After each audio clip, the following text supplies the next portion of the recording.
जमीन की फेर में फंसे बिहार के 21,000 करोड़ के 2 महाप्रोजेक्ट, आखिर कब दूर होगा विकास का यह रोड़ा। नमस्कार, आप देख रहे हैं स्टार टीवी बिहार। मैं हूं आपके साथ अपराजिता सिंह।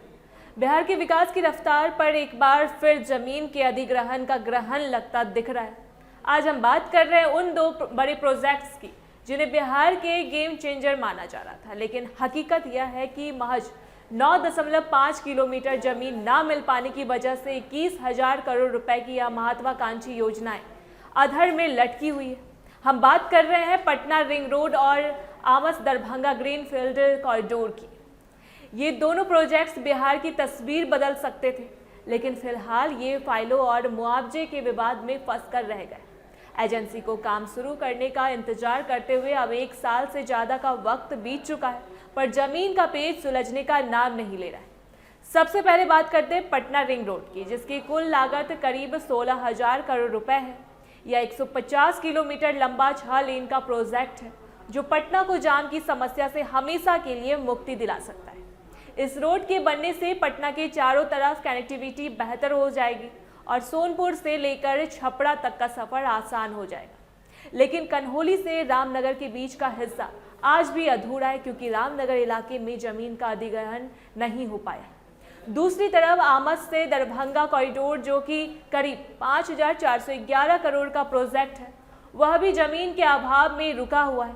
200 किलोमीटर लंबे इस 4 लेन एक्सप्रेसवे का मकसद उत्तर बिहार को गया और कोलकाता से सीधे जोड़ना है। इसमें भी रामनगर लिंक गायब होने की वजह से पूरे प्रोजेक्ट की उपयोगिता पर सवाल उठ रहे हैं।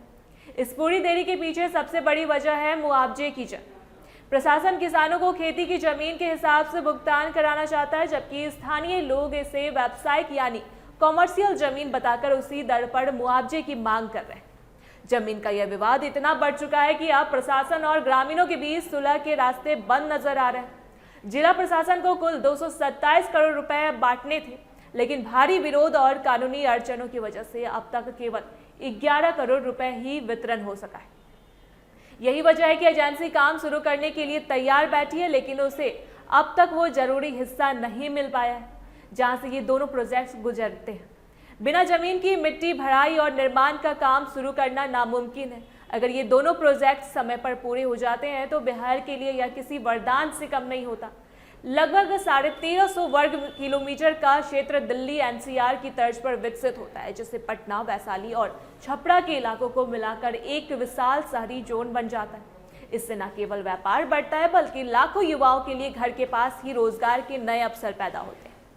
100 किलोमीटर प्रति घंटे की रफ्तार वाली इन सड़कों से सफर का समय आधा रह जाता और बिहार के औद्योगिक विकास को एक नई ऊंचाई मिलती। सरकार ने इसे लेकर कई बड़े वादे किए थे, लेकिन हकीकत आज भी अधूरी सड़कों और लटके हुए फ्लाईओवरों की गवाही दे रही है। प्रशासन की तरफ से बार बार कोशिशें की जा रही है लेकिन किसानों की जिद और मुआवजे की राशि के बीच का अंतर कम नहीं हो पा रहा है। बिहार में वैसे भी जमीन अधिग्रहण हमेशा से एक बड़ी चुनौती रहा है और अब ये 9.5 किलोमीटर का टुकड़ा पूरे राज्य के 21,000 करोड़ के विकास को बंधक बनाए।